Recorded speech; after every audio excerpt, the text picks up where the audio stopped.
Hi, Anti-Society! Welcome back to the Antisocial Planet, and today we are watching episodes 364, 365, and 366 of Bleach.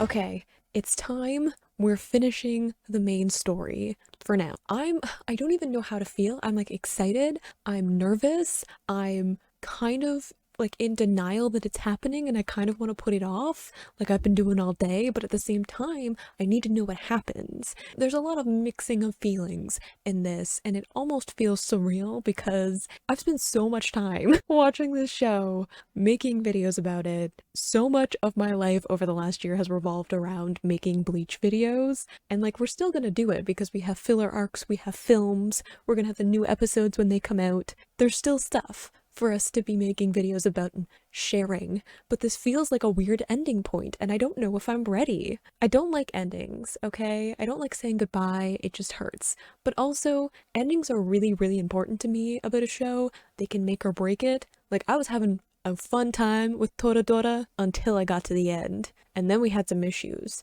So, like, I'm also a little bit nervous about what the ending is gonna be like, temporary ending.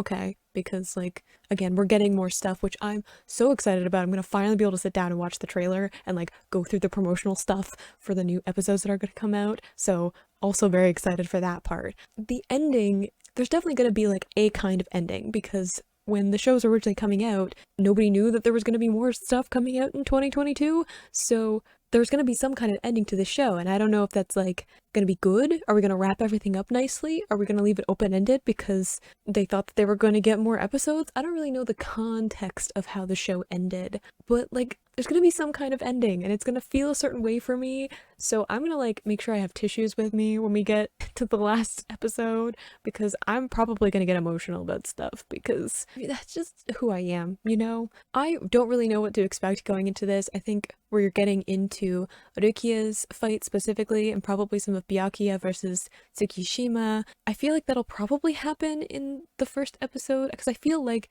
we have to have one episode that's going to be Ichigo versus Ginjo. Like that's like the big fight moment, end of arc moment. So I feel like we're going to spend some time on that. We might even spend like half of the last episode on that. I feel like I need like at least have an episode for us to kind of bookend everything, like we did with the Arrancar arcs that were going on. You know, when we finished up with Aizen, there was like that finished, and then we had some time in the episode to like deal with the consequences and kind of get everybody situated. So I feel like we have to have some kind of ending, especially since it's like Ichigo graduating from high school and all that stuff. Like he's moving on with his life from like teenager to adulthood. We can have conversations about whether or not you're actually an adult as soon as you're done high school, but you know what I mean? Like it's a transitional point. So I feel like we need to settle some things, but I'm not sure about the pacing. I don't know. I have too many thoughts and feelings and things going into this, but let's just get into episode 364.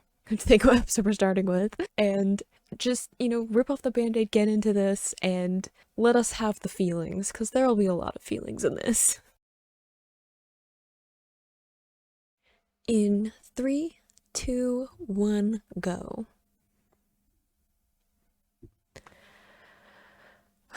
I'm nervous for this in a way that like probably isn't warranted.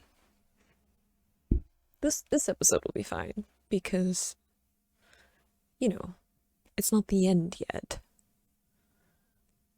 But still.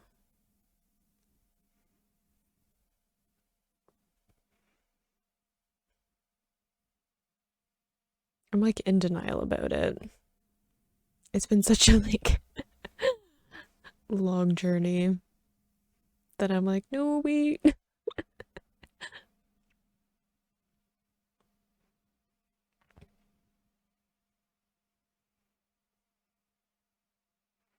I feel a little bit bittersweet about seeing the Fullbringers because like Jackie, who I actually like legitimately feel bad for.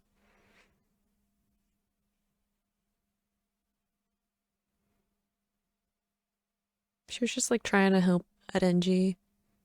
But she like didn't even really know, but she decided that she was gonna help him out anyway.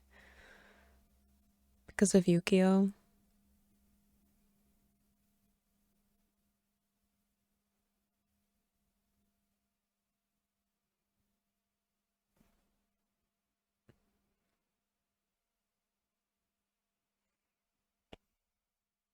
Ooh, we're starting with the chant music. Okay. Gonna be that kind of an episode.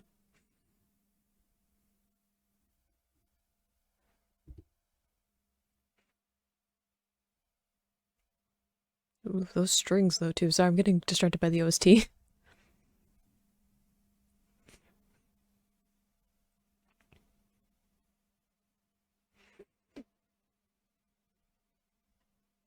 Ugh, I still hate that sound. The like scraping sound.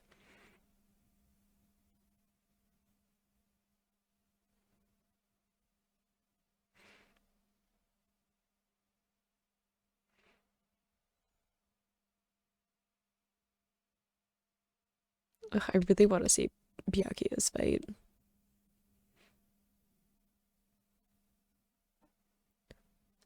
Still kicking, huh? Ikaku will like that though. Someone who like doesn't give up and keeps fighting until the very end. Like Ikaku can get that.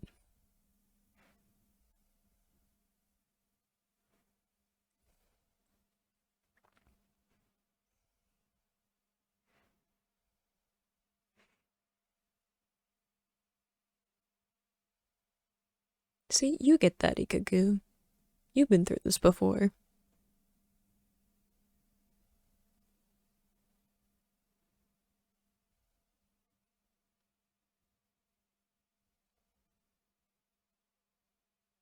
Good point. Because I don't think he would.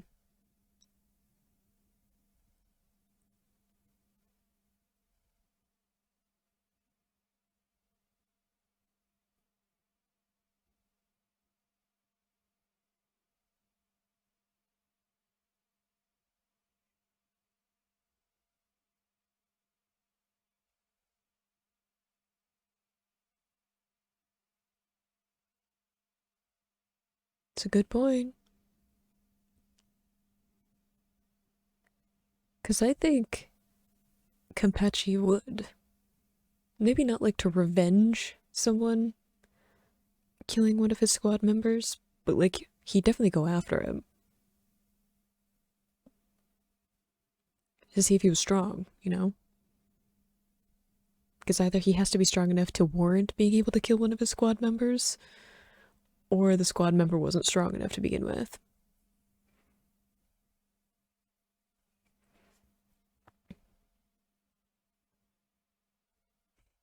Okay, Kuku.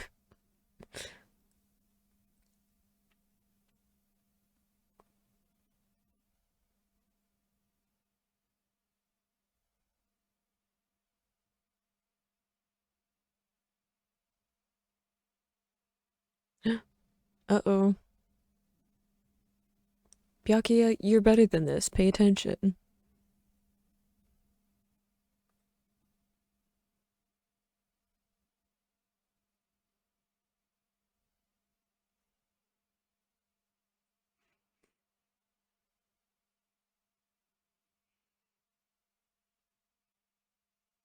Ah, that's why he did that. Clever.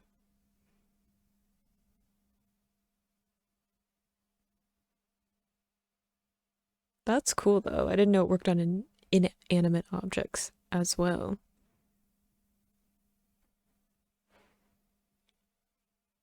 No, my fault. I just like assumed that it only worked on animate objects because that's what we were using it on mostly, or that we saw.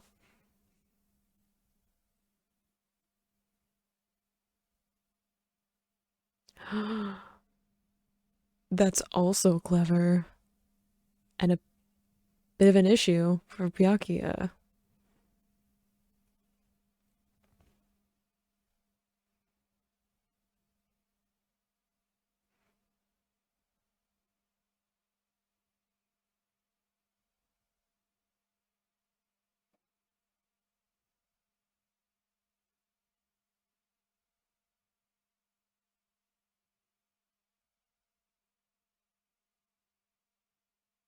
Mm.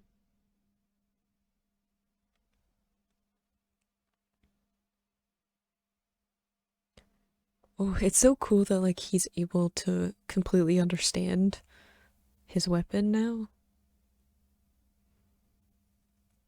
because he was able to like write himself into its past.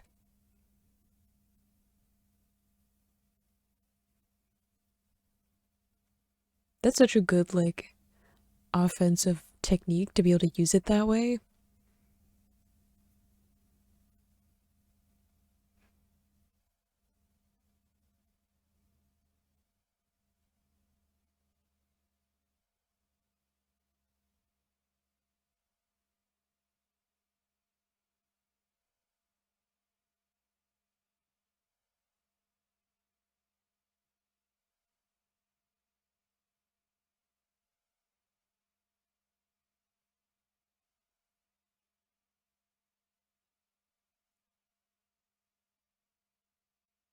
Uh-oh.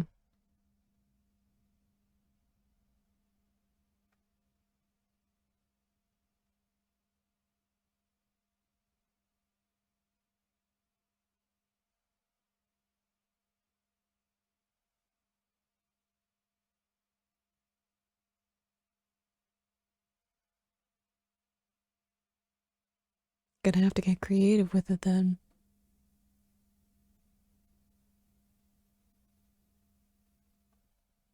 Ooh, I like that shot though. The like parallel, like mirroring of the two of them. That's actually really cool.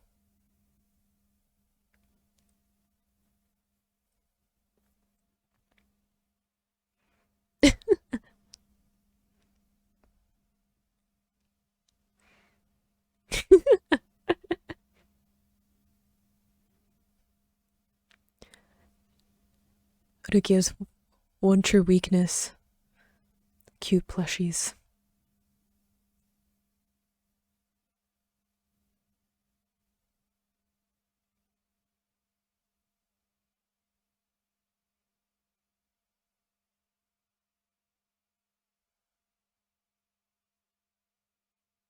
I will be interested to see how this fight goes.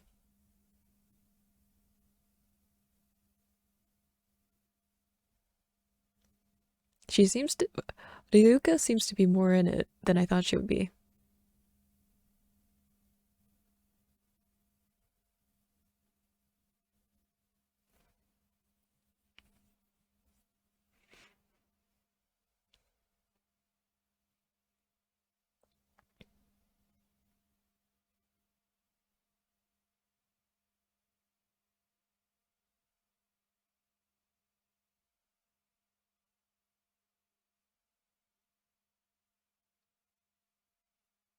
It probably isn't much of a like power balance between the two of them.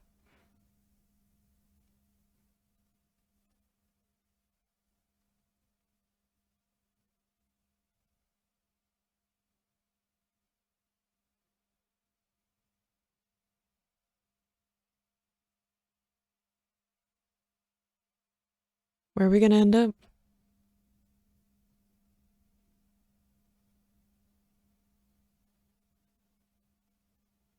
Is she blushy now?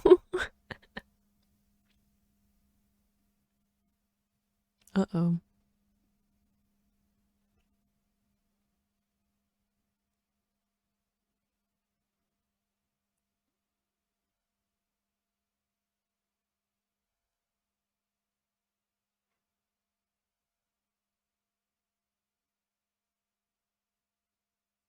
Oh, it's a surprisingly effective way to fight someone.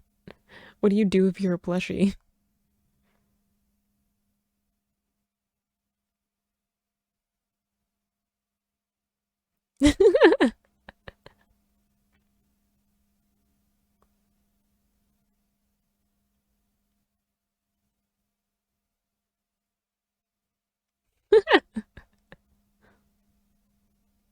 Uh-oh.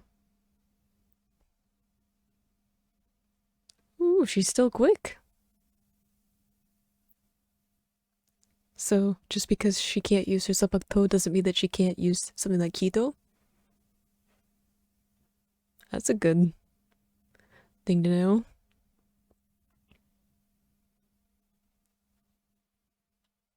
Oh no.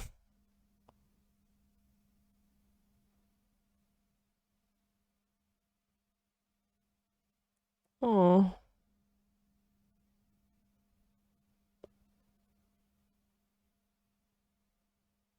I don't know what happened either, but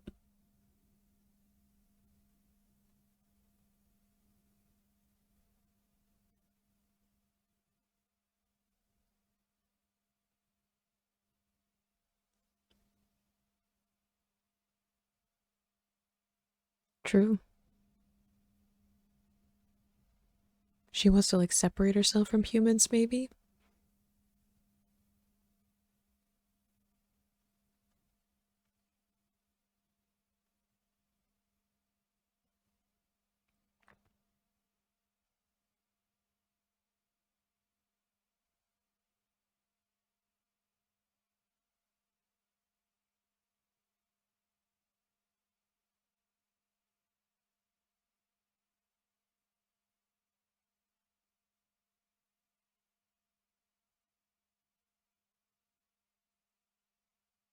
Yes, give me backstory.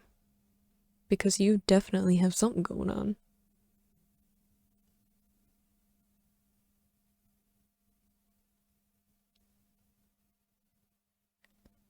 Because Riruka has always had like a weird dynamic with other people and like authority and stuff like that.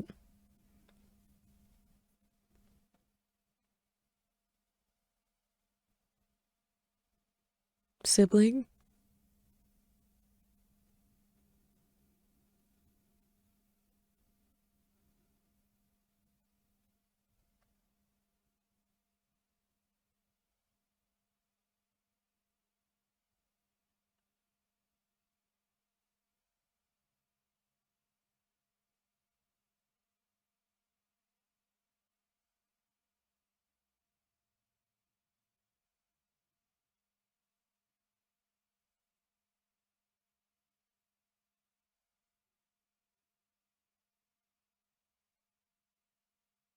Uh-oh. That's kidnapping, which is not a good thing to do. I guess you can't understand at a really young age though.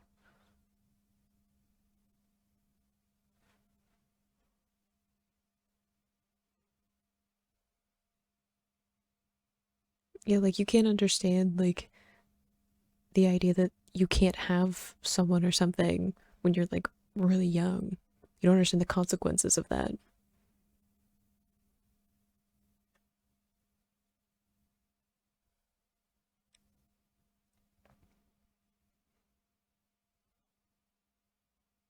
Still, we shouldn't kidnap people. I feel like I was trying to, I was like, it's okay because you're a kid, but like, still not good.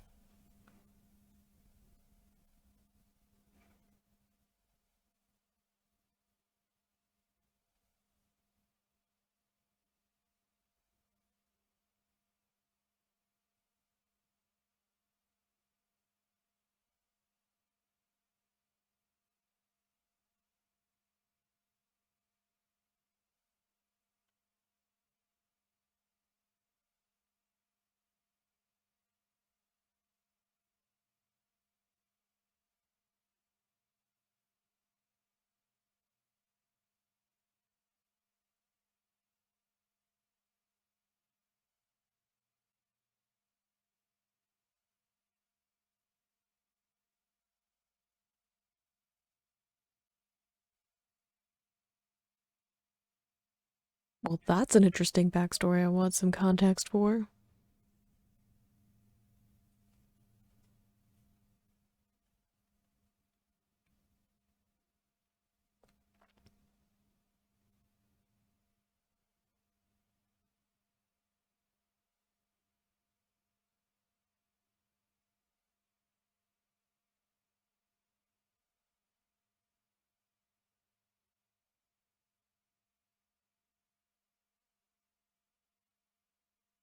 That is a very cynical view.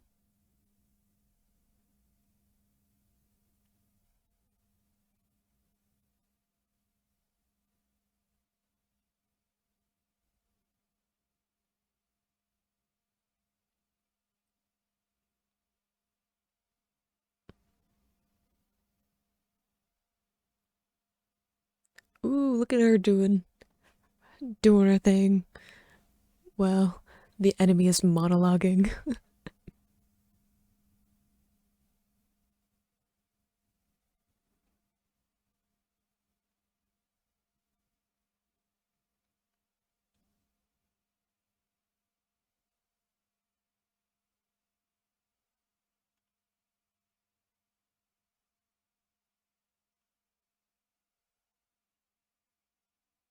Oh,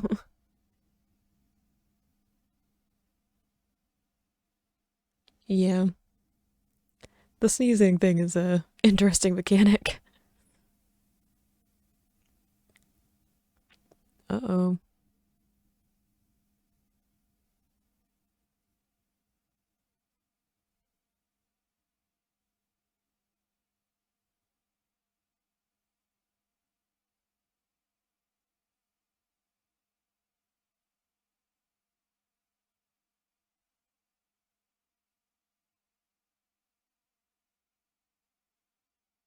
Hello? Uh-oh.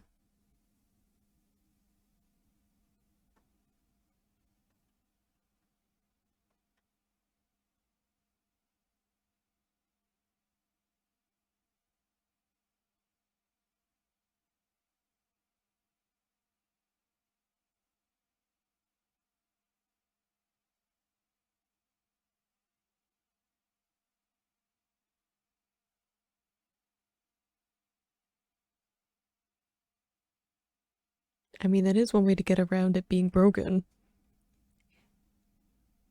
to switch the form of it.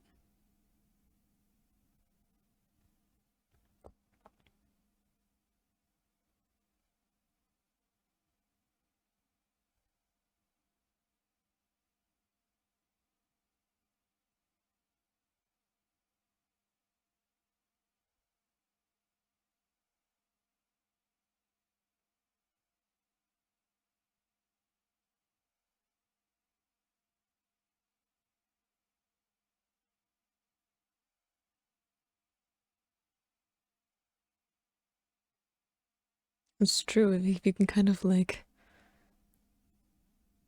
manipulate, like he's gonna know where he's gonna show up, which is a lot easier to maneuver with than the larger possibility of like the whole environment that they're in.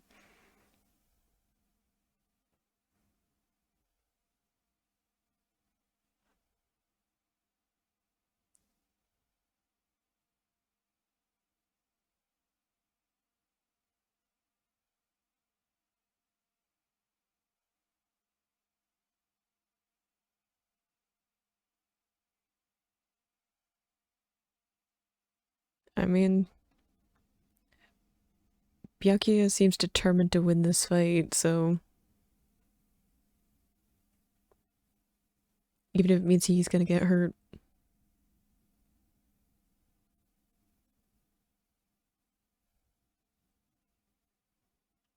Oh no.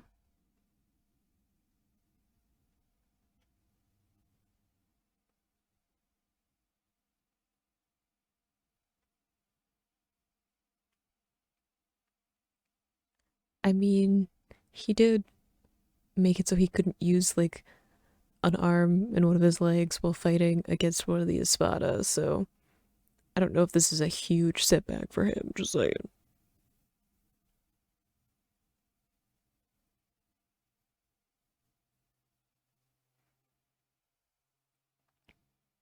But also, like, he's like, I know all this stuff, but I feel like Byakuya is the kind of person who would keep stuff to himself. You know? He just seems like the kind of person who likes to keep to himself. Even if he's close with someone, he doesn't need to share everything, you know? Ooh, dang. Wasn't trying to use keto at all. Just a sleight of hand.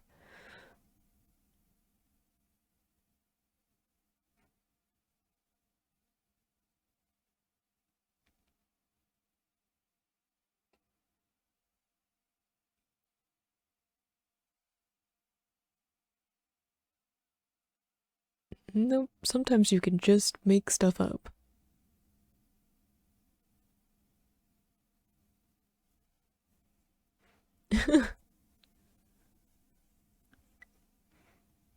Ooh, that was good though. Like being able to like because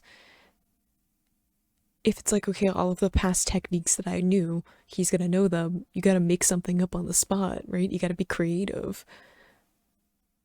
But just because like you know how someone else's weapon works, it's not the same as having used it yourself. So I feel like Byakuya would always have the advantage of like it's his Zanpakuto, so he would always know it better than anyone external to that, and like what it's like to use it. But even beyond that, Byakuya has his own experiences and thoughts and perspectives on things that he's gonna think of something that Tsukishima couldn't, just because it's like his own thoughts.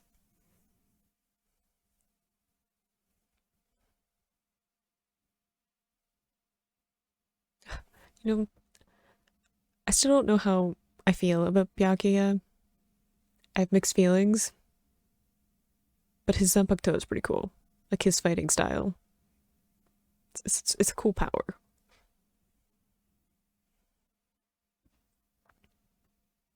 I want to know what happened with Rukia though. Did like because it was the arm thing that Riruka uses to like turn people into plushies and stuff.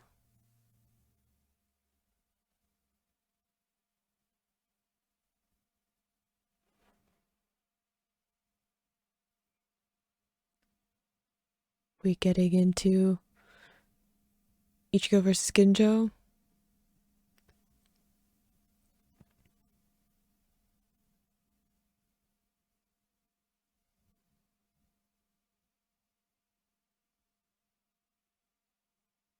Did he at least left a note? That's nice. Good son.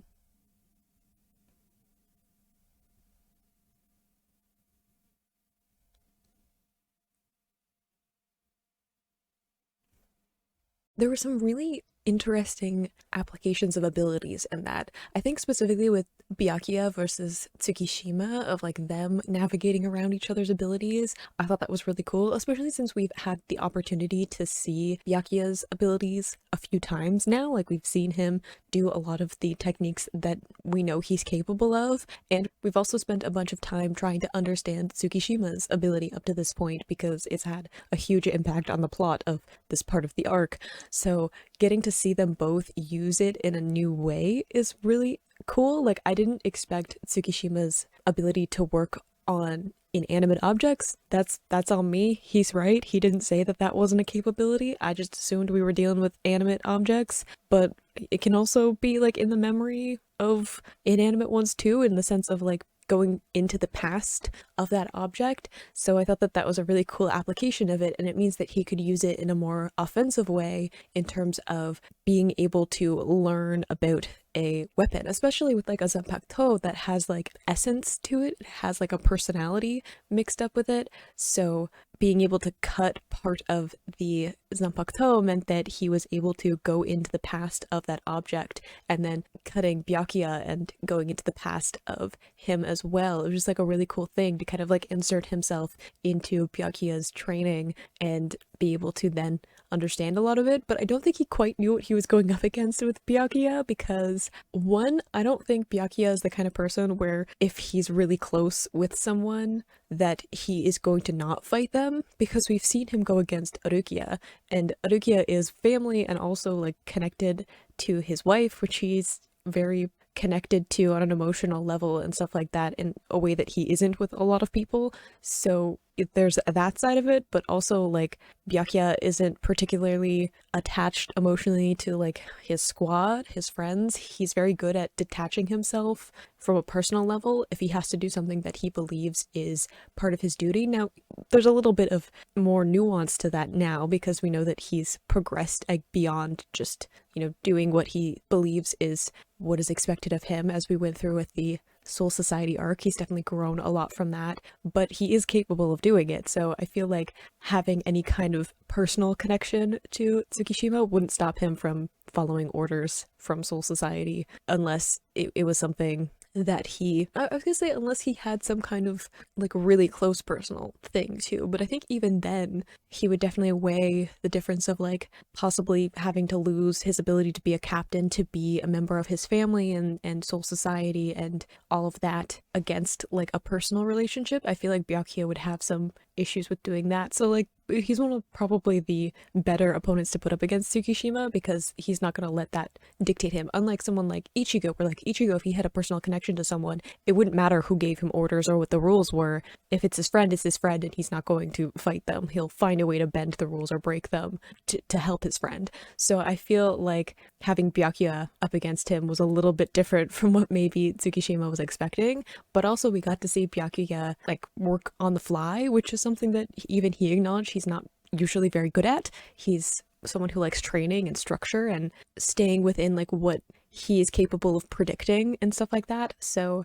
seeing him having to come up with new techniques or be inventive with his fighting style is also like a very like contrast to Ichigo. I feel like that's like a learned from Ichigo or even Kenpachi of like being able to quickly adjust to a combat situation and be creative with how your ability works and how you're going to use it, even if it's a little bit reckless. So I liked getting to see that side of Byakuya too. I feel like that's just a result of him having grown so much from when we first met him, is that he's much better at taking in those influences and reading a situation and just sort of like winging it if he needs to. I also want to quickly touch on Rukia versus Riruka because we got some backstory with like her kind of animosity and stuff, and I feel like that does very much fit into like all the stories that we've heard of the Fullbringers of being like isolated and feeling like they don't fit in because they're not ordinary humans and deciding to kind of wear that as a badge of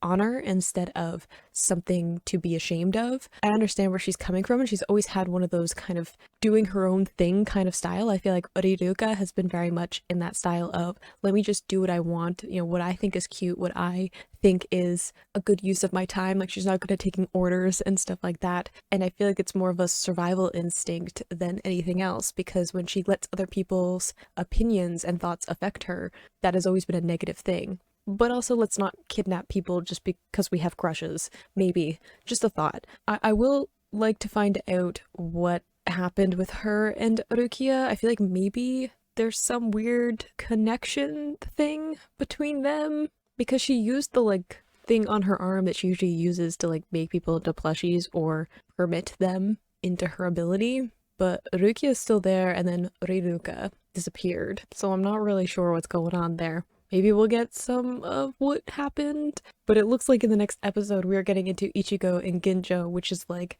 the fight now that I want. I thought I wanted Ichigo versus Tsukishima. Not so. I will have one thing though. I'm a little bit sad that we're not going to get a proper Ichigo versus Tsukishima fight, because Tsukishima is legitimately a really good villain, but he was never the final boss, you know? Like, he was kind of a fake out to have him as like the villain when the villain is more Ginjo in this sense. But still, I wonder how that would have gone, because like I said, Ichigo, if he thought that Tsukishima was a friend, there would be no fight happening. There'd be no conflict. So I maybe it's best if Ichigo doesn't fight him. But let's just get into episode 365 and see what this fight's gonna be between Ichigo and Ginjo. In 3, 2, 1, go. I didn't get tissues. Wait, hold on while the intro plays.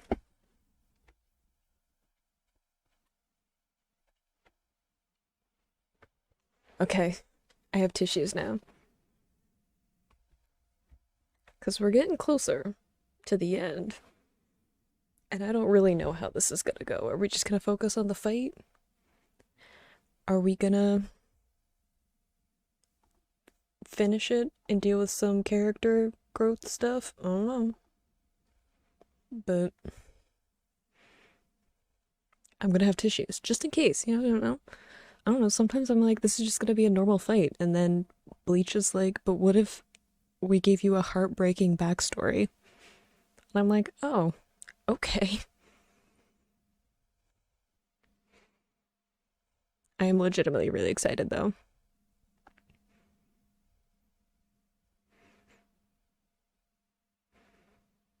Ugh, I don't want it to end though. I feel like this whole video, I'm gonna be like, I don't want it to go though, even though it's not really gonna go because we have other stuff and it's coming back. But at the same time, it's gonna be different.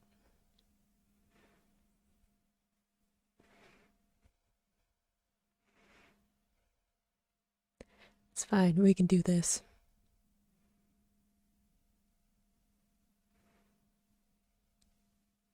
Ginjo definitely has some crazed looks going on.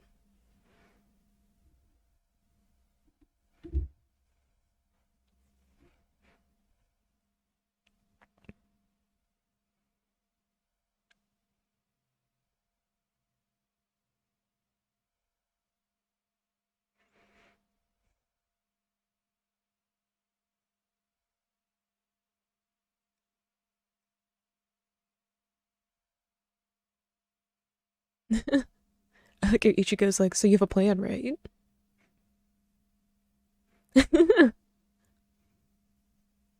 These two different fighting styles, though. Ishida's definitely a let's analyze and come up with a plan, and Ichigo's like, but what if we hit it really hard and then see what happens?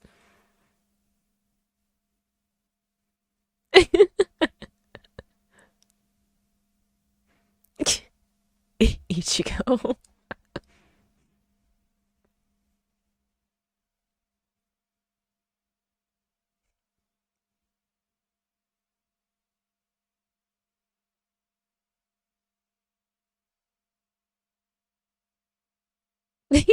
Ichigo's like, nah, we're just gonna wing it.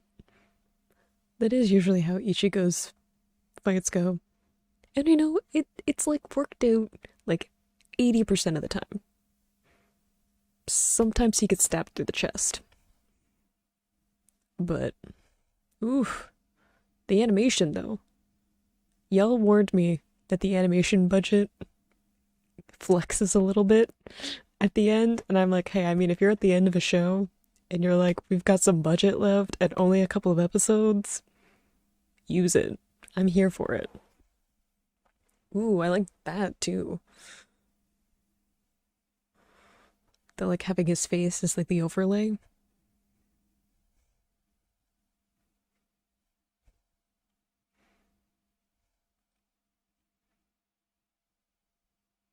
He's listening. It's just whether or not he's gonna do anything about it right away.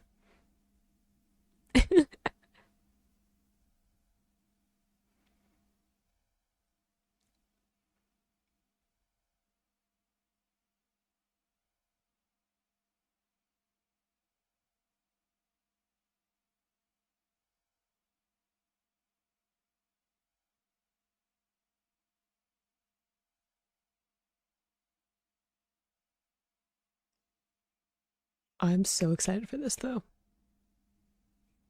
I'm just saying. It's gonna be a good fight.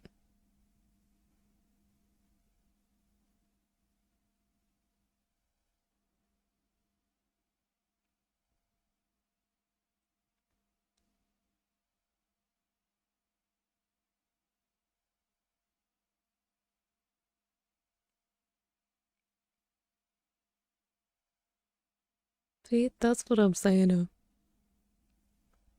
Byakuya can be a little bit cold-hearted. So even putting yourself into his past, not a guarantee that he won't try to kill you.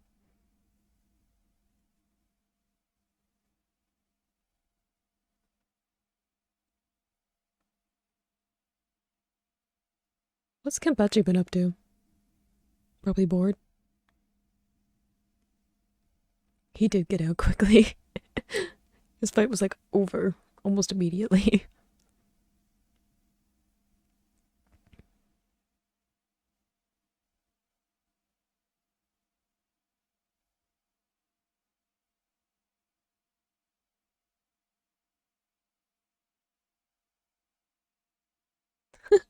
I like how Kenpachi saw like saw the explosion and was just like, it's probably fine.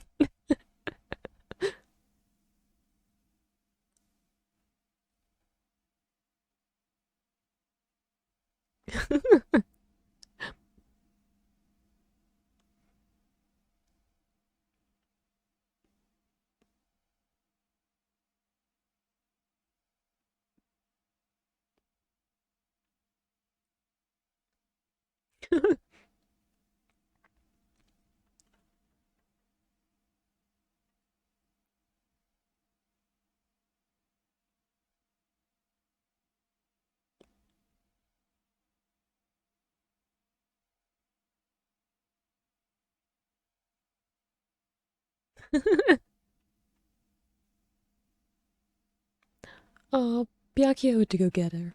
Of course he did.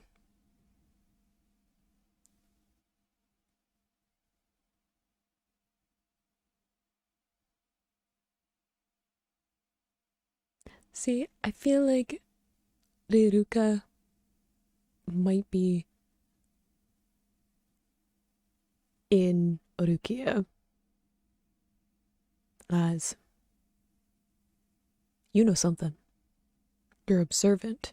If they trained in his Fullbring, then he probably knows more than he's letting on.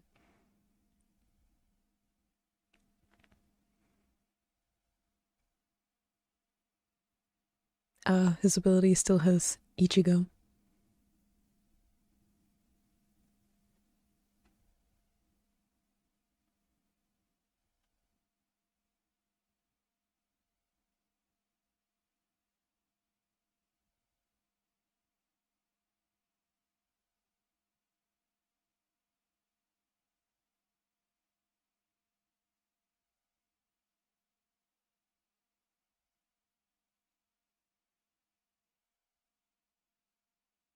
Oh,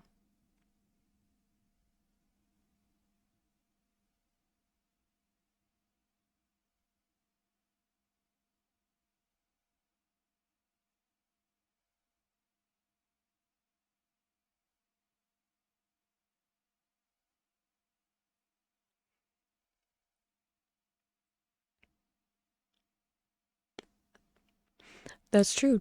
Has his friend's pasts restored to the original timeline or not?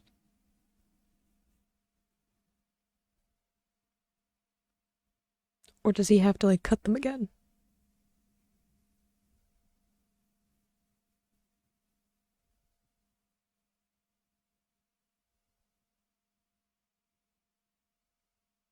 Okay, thank you for clarifying.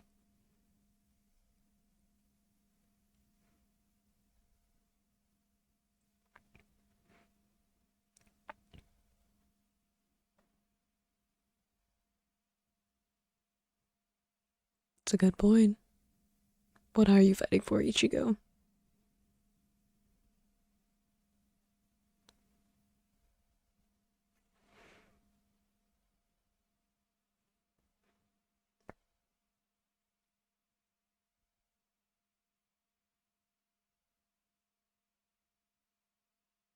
That's good. I worried about their panic.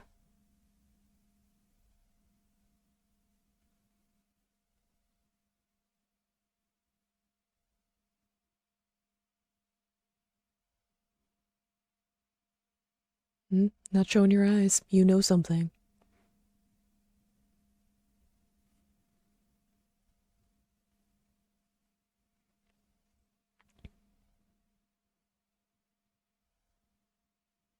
What about him?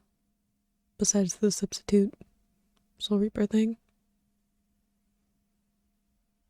Is there some kind of connection?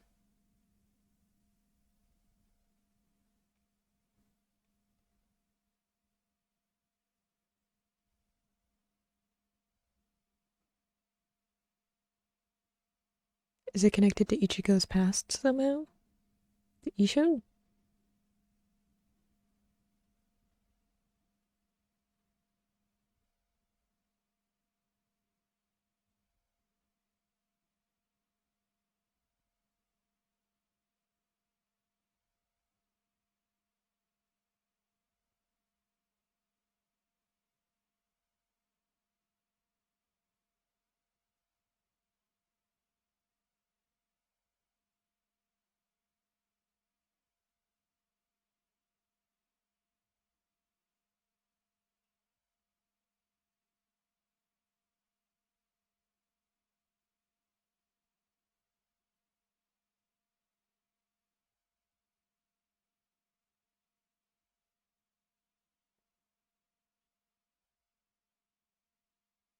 Sure, sure.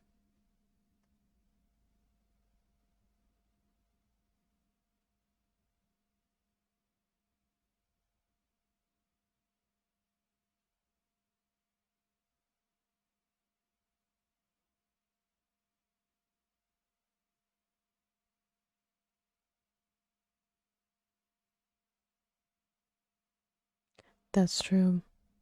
Good point. What happens when they're not beneficial anymore?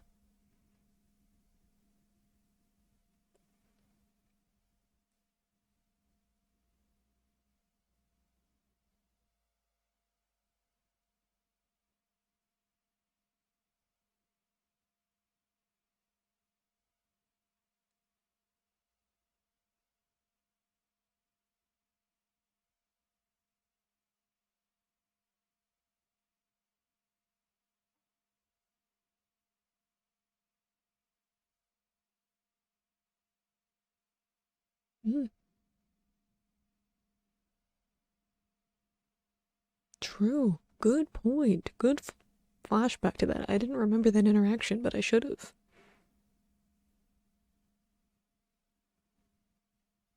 Yeah, see, I thought that this was where this was going.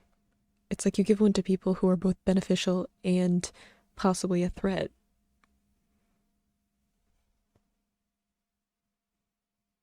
Mm. So it's about watching and control.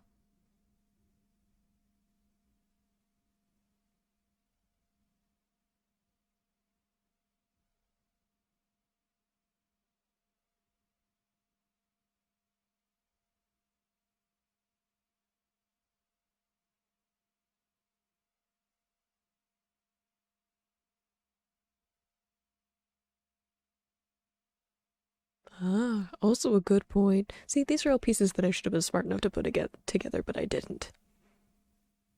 I'm with you, Ichigo.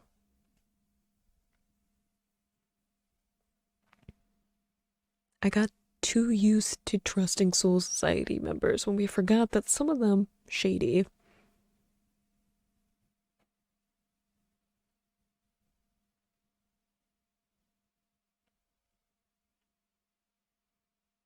Same. It is strange now that you put it all together.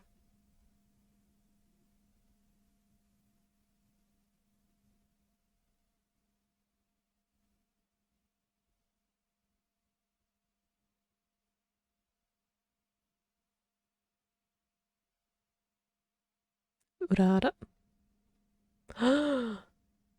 No! My sweet captain! But he's my favorite.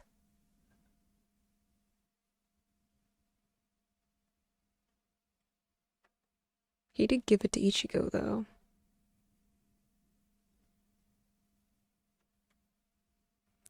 I kind of understand, though, because if there's someone who has a bunch of spiritual pressure, you want to keep track of them while they're in the living world, but you don't have any guarantee that they're gonna be good or bad or even like on the side of Soul Society because they're not strictly a part of it. Even like within Soul Society, like captains and lieutenants and squad members and stuff are like not necessarily good as we've seen. Like they have their own autonomy, so they can make their own decisions. And it's just better to like be able to watch them.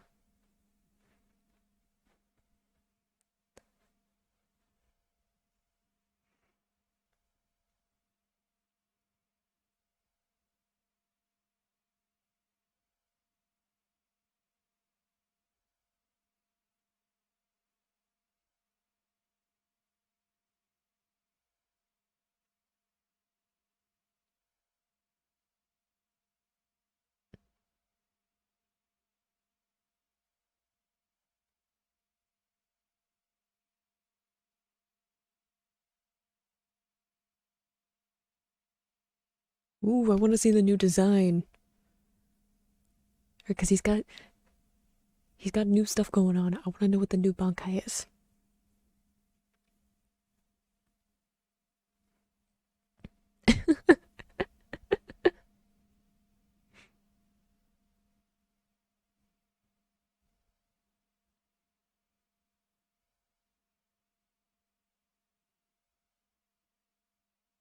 We're waiting. We're on standby.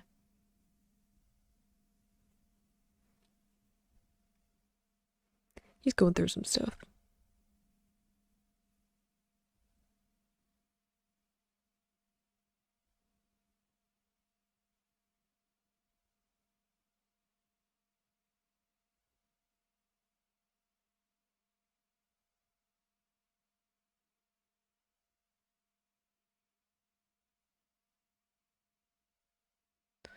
Is that what we're doing, Ichigo? We're busting out?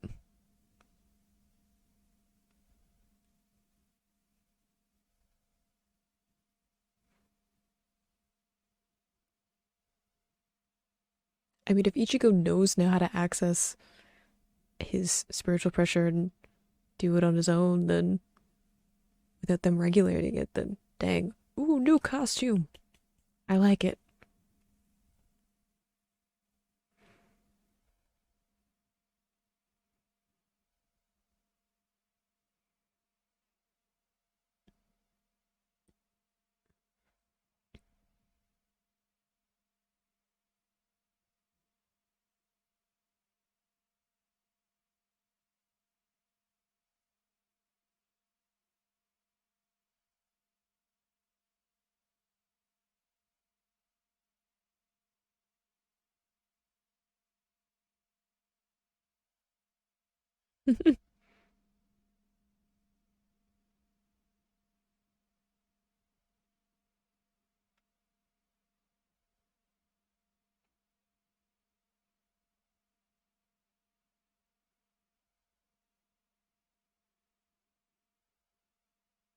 Me neither. I really like him.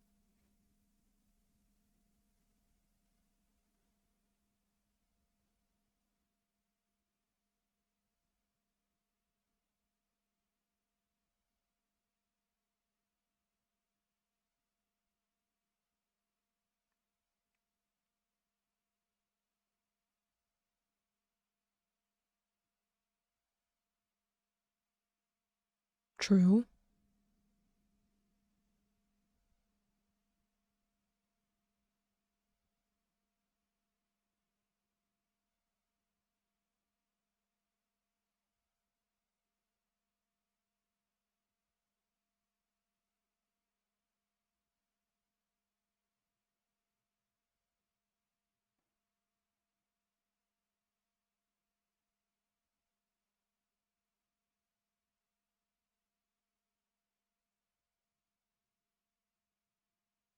Yeah, see, I also feel like it wouldn't matter in the long run.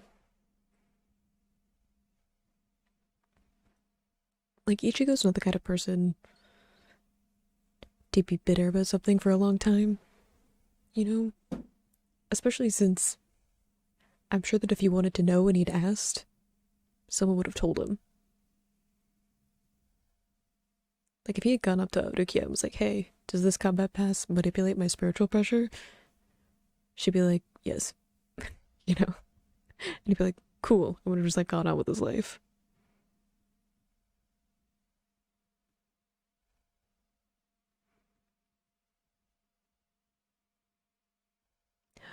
Oh, dang. That's where he would have one, wouldn't he, if he's a Soul Reaper?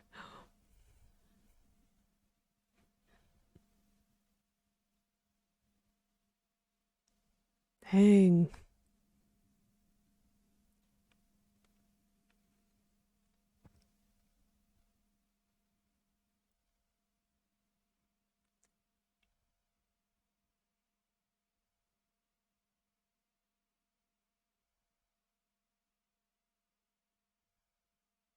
Yes.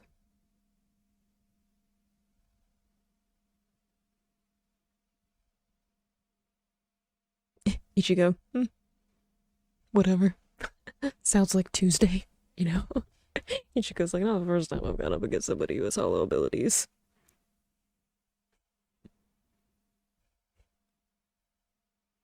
Dang, the eyes, though. I like the red. Like the black, white, and then the red detailing. I don't want to like his design because he's, bad guy, but still.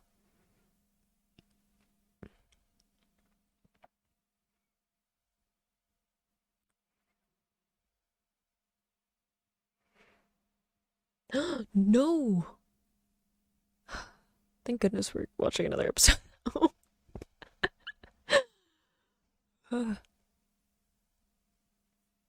See, we spent so much time focused on the combat pass for like this whole arc.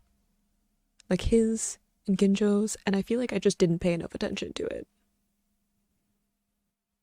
Like all the clues were there. But there's just it's too much foreshadowing for me, okay? I can't remember those details that well. Bleach is crazy for that. There's so many times where things are foreshadowed, like arcs in advance. Like that one. That was like right after Soul Society, right? Like one of the first episodes of like the Car arcs saga thing. I can't remember that far back to that one scene. I'm honestly so excited to like go through the manga, but also like rewatch the series. I'm gonna be honest. I'm gonna probably rewatch this because I'm like, now I know things and I want to go back and be like, I know what that's a clue to because I've seen this. You know, I should pay it forward though. I should watch it through someone else's reactions. We should do that. I should do that. You don't have to.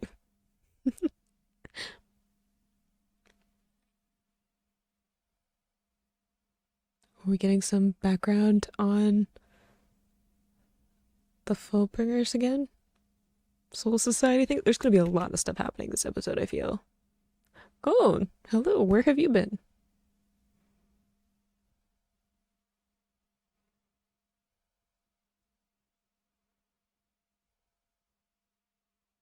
Sure.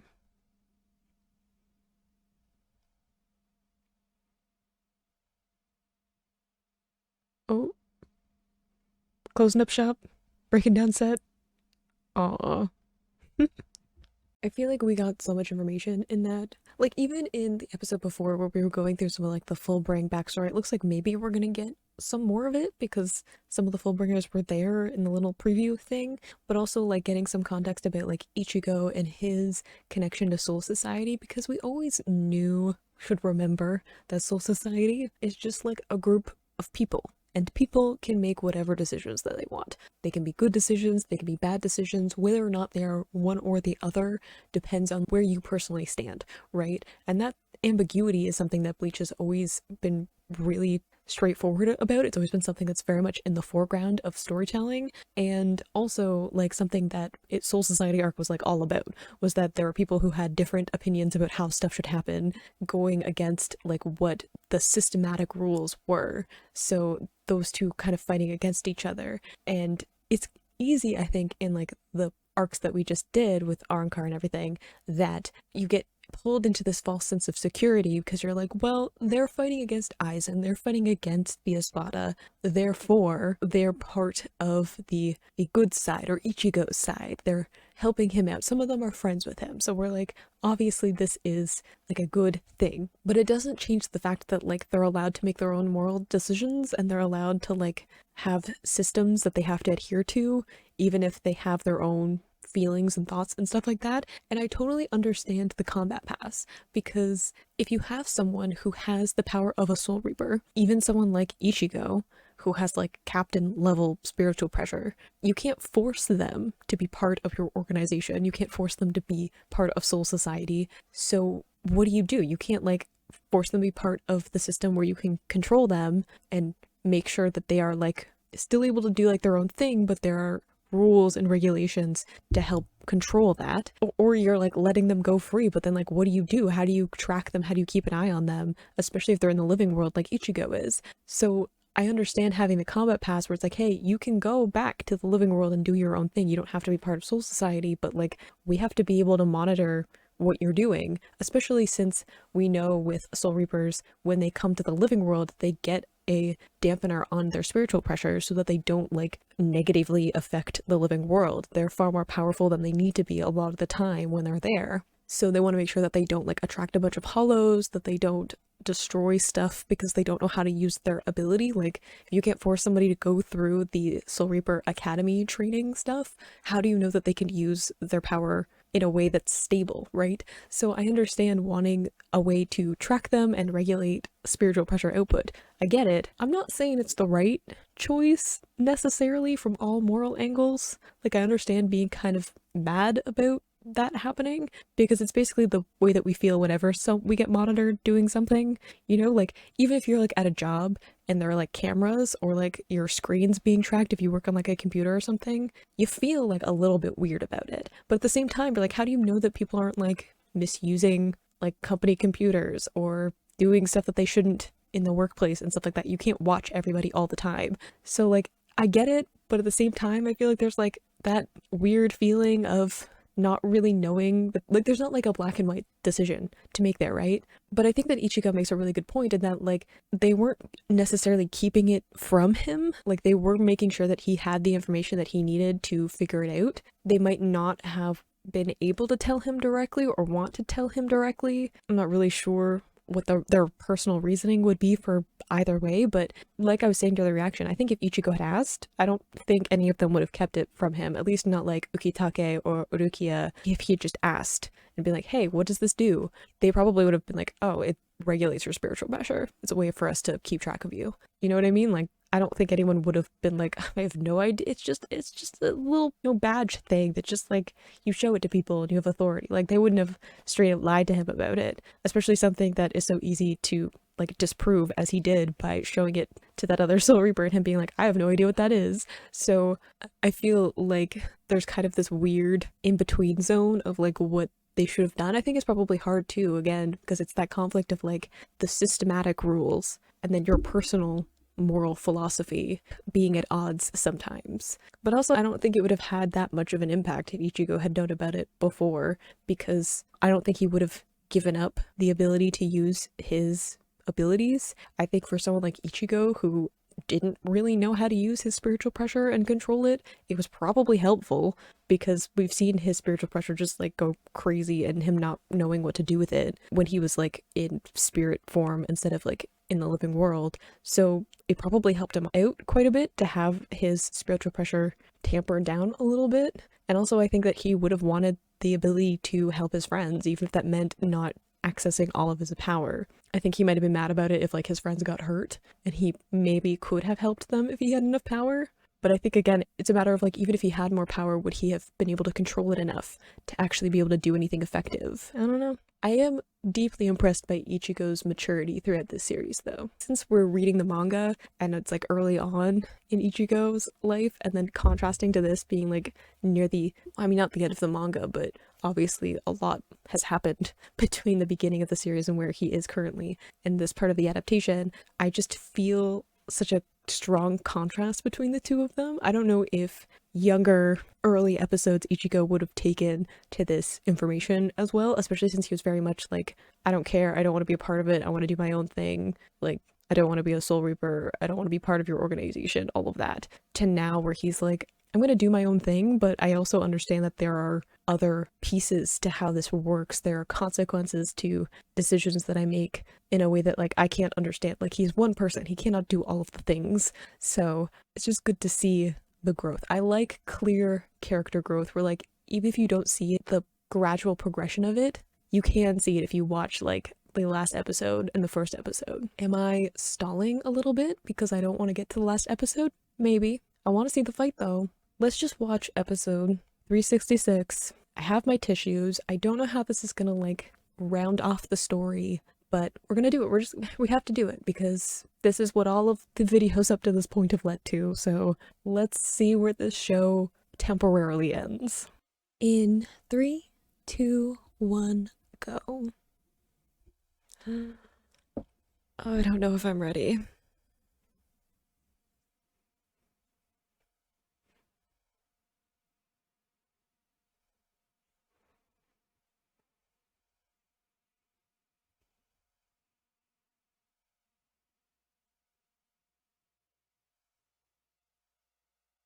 We going home? We leaving? Let Ichigo do his thing?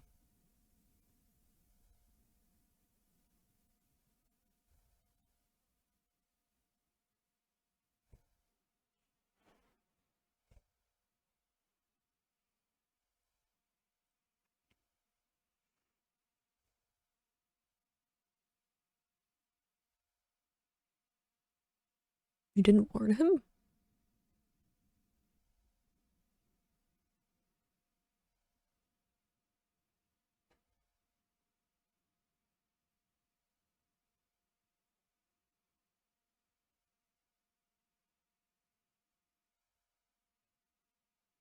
True, a lot of stuff went down.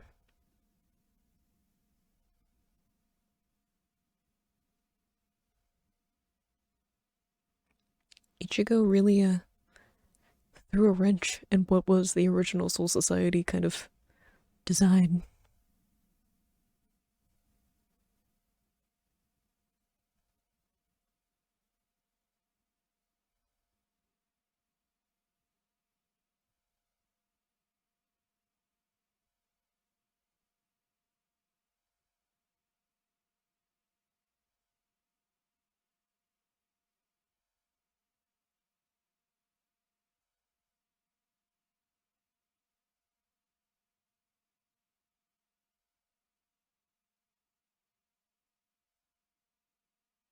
Oh, look at the compliment from Toshiro.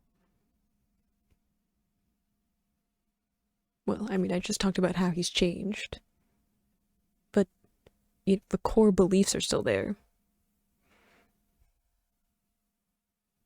The wings, though, like the energy, like dragonfly style wings. It is very hollow-esque, as he pointed out. That single shot, though. That's really hard to do a long shot in animation.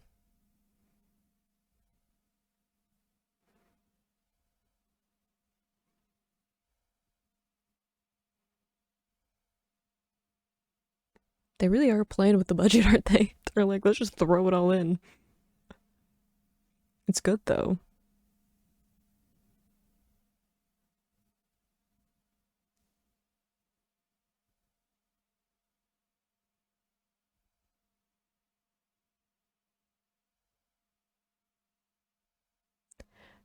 I feel like that's a thing for like where Ginjo's coming from too. Like he feels betrayed, and he probably wanted someone who had like the same perspective of him as him, and would like justify his feelings and his decision. And Ichigo did not do that. So I'm sure he feels like betrayed anew.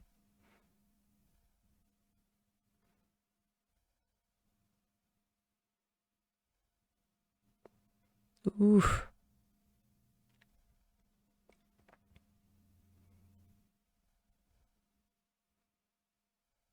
Dang, Ichigo. Oof, that too, the reflection. That's such a cool transition. Wow, they really. I'm like, I'm distracted by the visual of it all.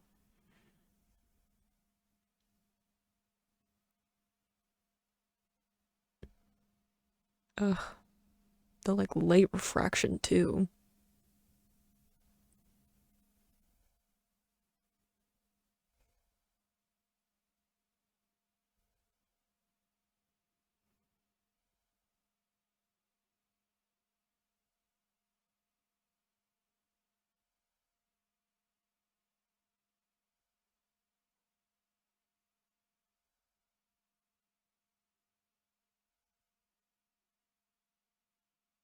His hair didn't turn back.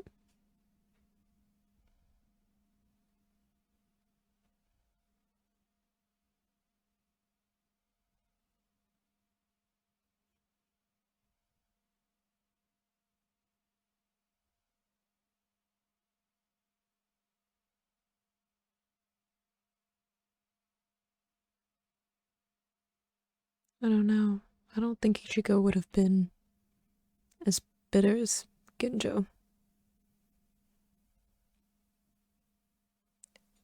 Excuse me. No. Wait, what's going on? See, I thought that she would have been in Rukia, like implanted herself.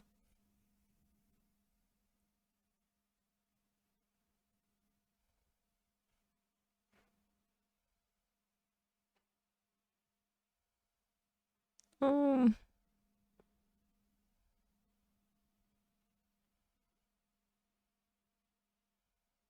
is they really that close? They didn't seem like friends. The way they interacted with each other.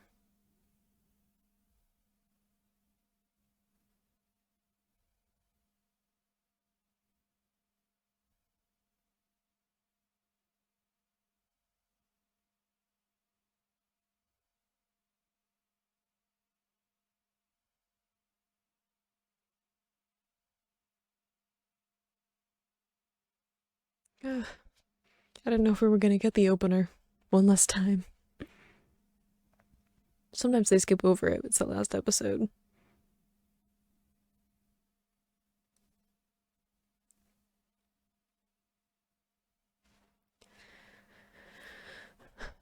My feelings, mixture.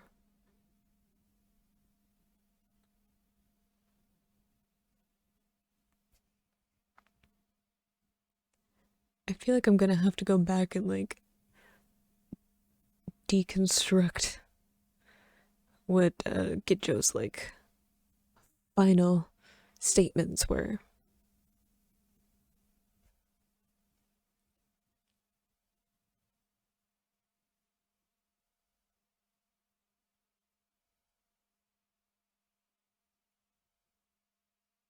I do think it's like an interesting idea though if they had been switched. So if Ichigo had been the first substitute Soul Reaper, and then like he had met Ginjo, will Ginjo have not been as bitter because Ichigo would have been able to like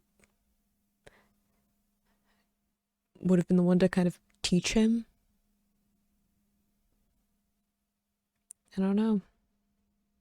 I'd say we can't change the past, but Tsukishima is here, so I don't know if that statement is entirely truthful. We're getting backstory about him.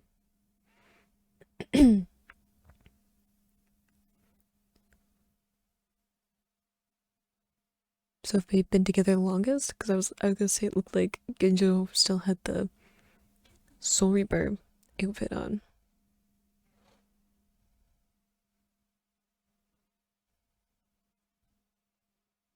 There's definitely an older brother feeling to that.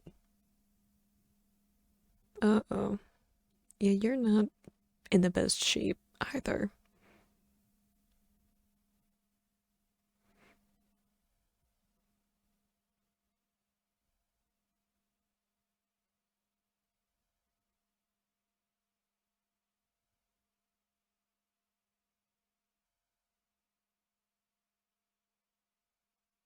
Is he gonna help him?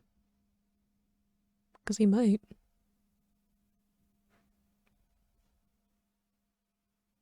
Hey, you lived! Proud of you. I would have been sad if she had died.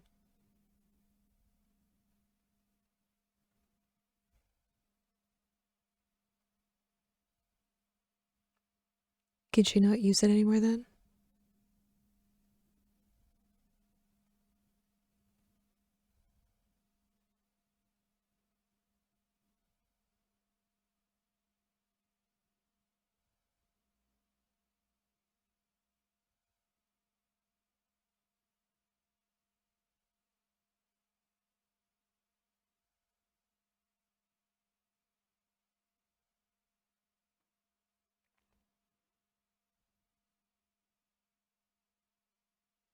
There's definitely gonna be a kind of loneliness between them now as they go on with their life because they don't have like Ginjo to be like the connection between them all.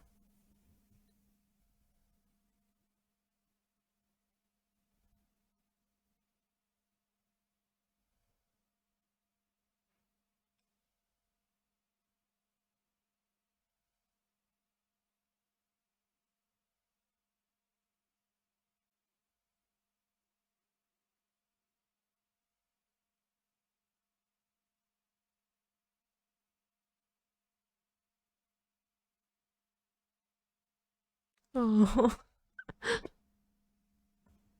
don't cry, Orihime. I'm gonna cry though. No, you start too. See, I thought he would try to save him.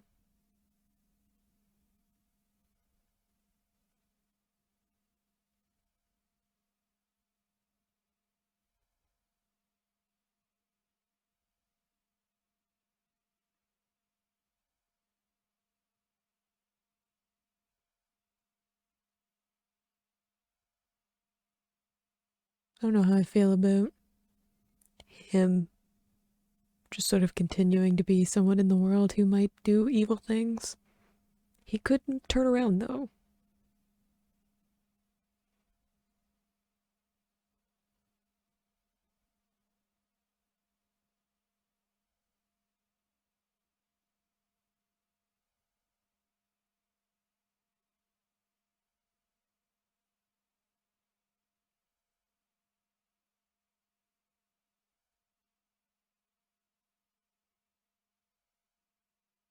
This is oddly more heartbreaking than I thought it would be.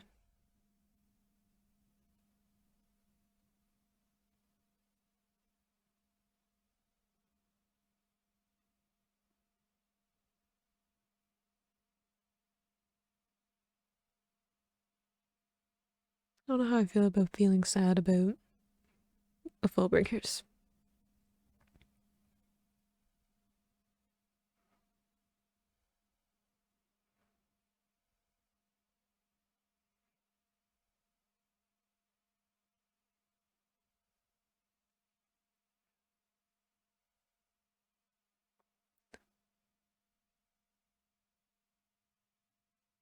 Ukitake?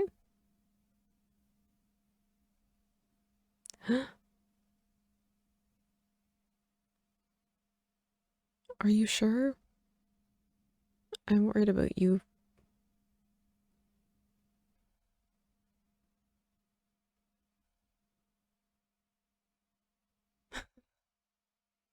I still really like Ukitake though. He's such a sweetheart.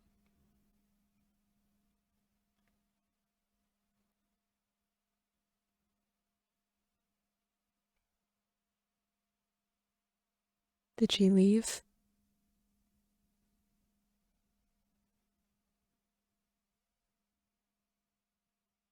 I hope that maybe she finds like Jackie or someone, you know?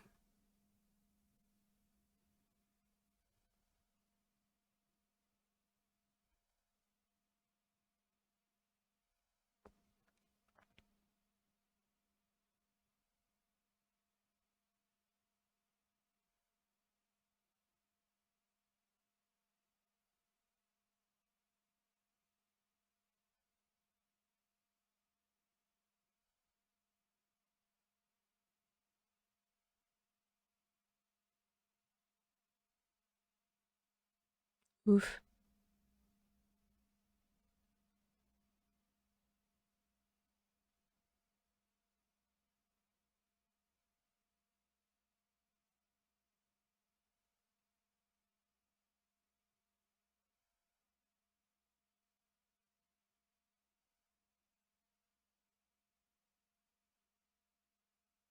But does she find people? Her people?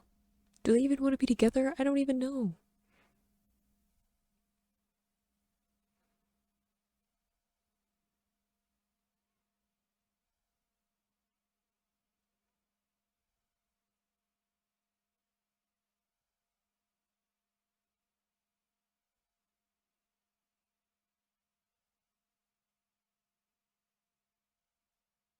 Just like a bunch of people on the ground around Kenpachi. Shinji! Does Ichigo have words? Oh,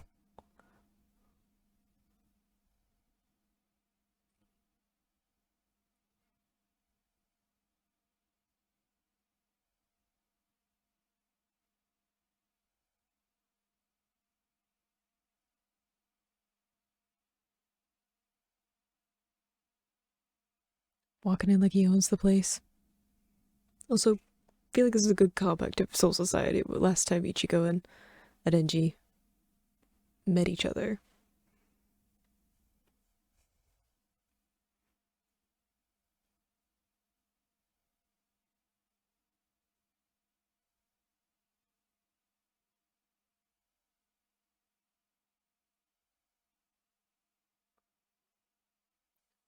We'll have to wait and see. Yep. I agree because like would they let him return it? Because again, how do you'd have to trust him to like make good decisions.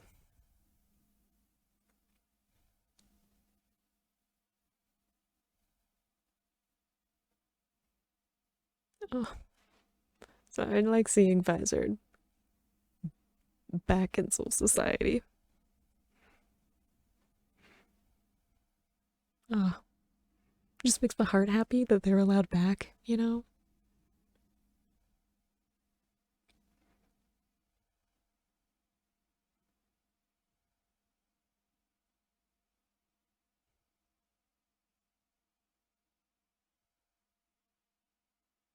They did lose a few captains. Oh, Rose is there too.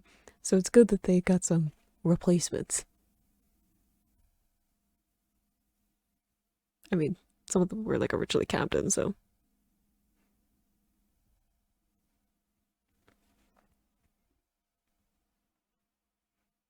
straight to the point. That's very Ichigo though.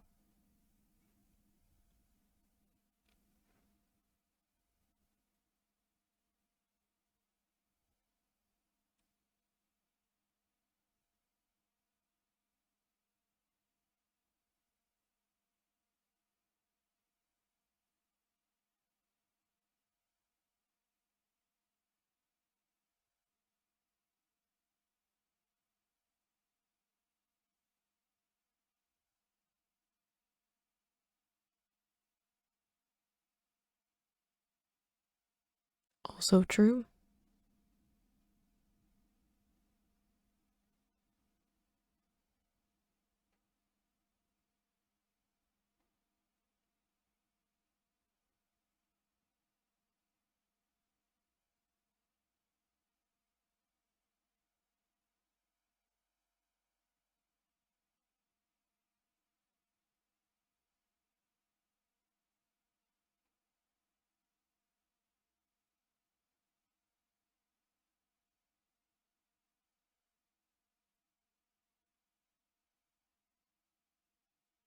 Yeah, I'm like he probably did not think about the ramifications. He's probably just like, this is what I'm gonna do because it feels right. Feels like the right thing to do.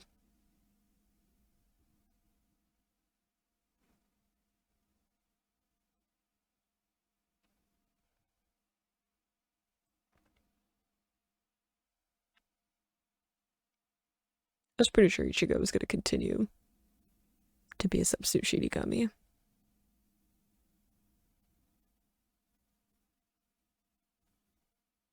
as his song comes in.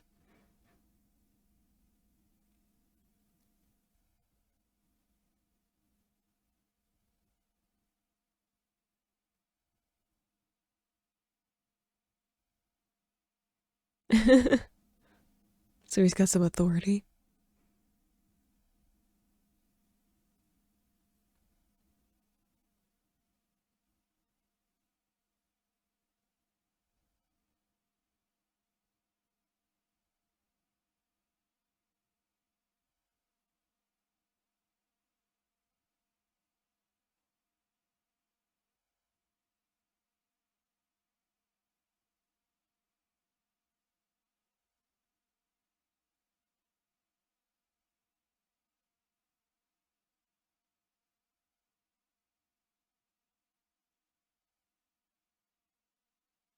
I agree.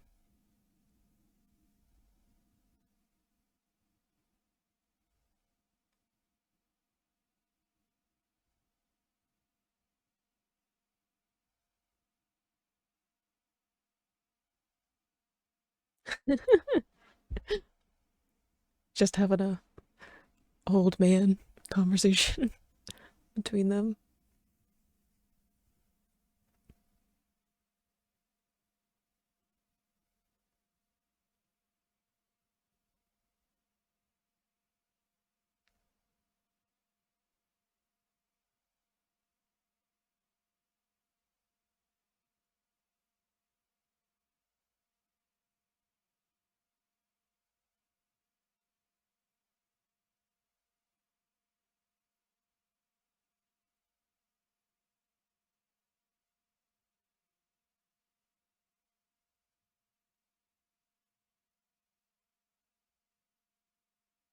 Aww.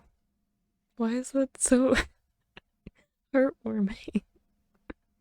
Why is this gonna be the thing that makes me cry?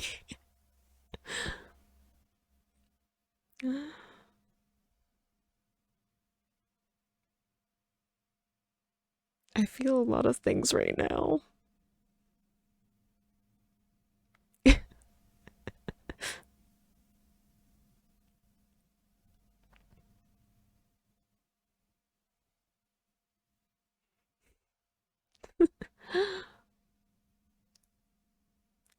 Hanataro. Is Rose his Kira's captain now? Momo.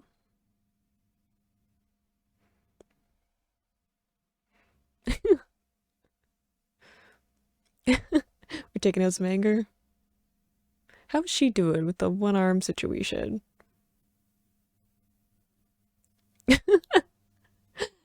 Was that what we did? Did we steal a combat pass? Oh, there's too many characters that I just feel so many things about.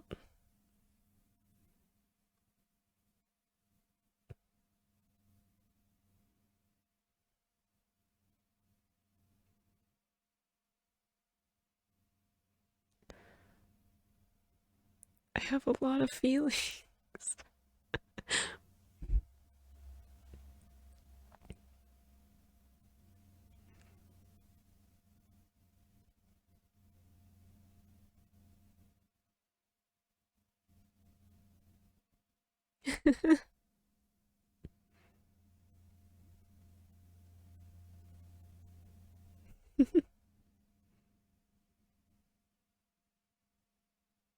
They probably can't see.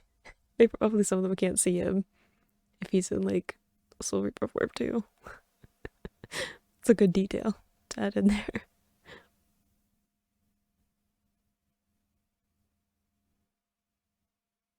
Oh, I feel so many things.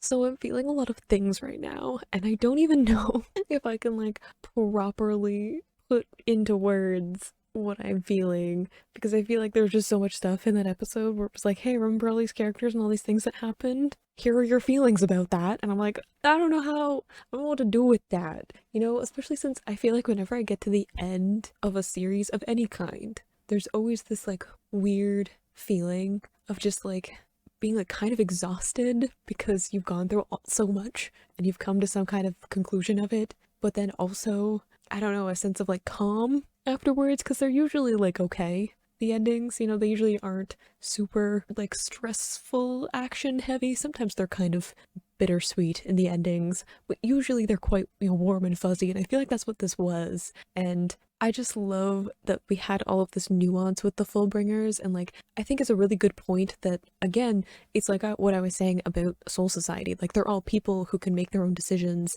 and whether or not those decisions are good or bad depends on like who you are and what your moral compass is. So even with that, it's like you had all of these individuals who maybe made decisions that were against what Ichigo was trying to do, but in the end, we're really just trying to belong somewhere, and we're like angry at not being able to belong in general, and like just wanted to be noticed and respected for like who they were and what they were capable of doing. And I feel like that's something that like we can all relate to in some capacity. We've all had times where like people didn't acknowledge that our particular talents or knowledge were useful, or that, you know, we were weird in some way. I mean, if you're an anime fan, I don't know when you guys, how old you are when you got into anime, but when I got into anime, which was like early 2000s, okay, and it was just, it was a weird thing. Like I was like the only person I knew for a really long time who watched anime that wasn't like Pokemon. I'm sure that you guys have had moments where people like don't understand why you like anime or why that's something that you enjoy, or comics or whatever,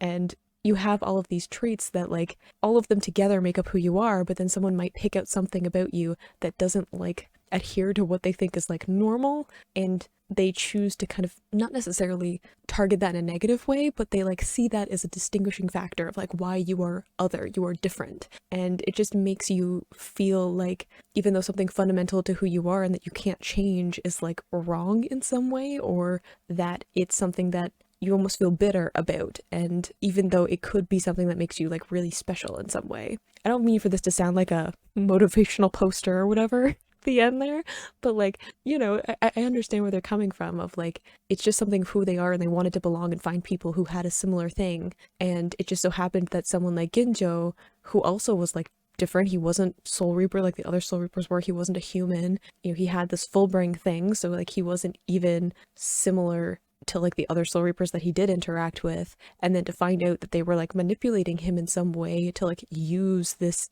thing that made him different, I can understand why he would be a little bit bitter about that. And he didn't have anyone else to like use as a reference point, so he really was isolated, and then he used that to like bring other people who shared similarities to him together, which like again isn't necessarily a bad thing. And I just feel bittersweet about it, because on the one hand I still feel betrayed by them, on the other hand I get it. Like, they're just people and they're complicated, and we didn't really get to like explore fully their backstories, which I would have liked. Maybe there's like something out there about that. Y'all let me know if there's like a OVA or like a light novel or like some bonus chapter in the manga. Maybe I'll get to some of that. Like maybe it's in the manga but it didn't get adapted. Let me know, because I would love to know some more about their backstories. And then going into Ichigo's relationship with Soul Society, and I like that he's like going to continue to be a Soul Reaper, a substitute Soul Reaper, but again it's like on his terms. He's still keeping himself separate, and he's still like again bending the rules, you know, being like, I want to bury Ginjo because he was also a substitute Soul Reaper. He's the only other person I know of that did that, so it feels respectful to give him a proper burial and you get him a pardon for what he did, which is like what Rukia brought up. It just feels like the right thing to do, and I like that he goes with his gut and his own moral compass, and he doesn't let, you know, the rules or like the expectations affect that. He just, even like Yamamoto being like, have you thought of all the ramifications? And he's like, no, because this is what feels right, and that's how Ichigo functions.